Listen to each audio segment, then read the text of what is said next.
துலக்கி உலகை எழுப்பும் ஞாயிறு அங்கே குடியிருப்பான். அவன் ஆனை முகத்தனின் அடியவர் மனத்தில் ஒளியாய் வந்து கொலுவிருப்பான்.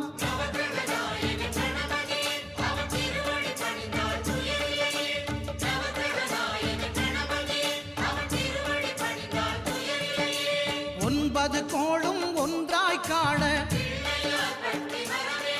அங்கு கற்பகம் என்னும் கடவுளின் மெய்யில்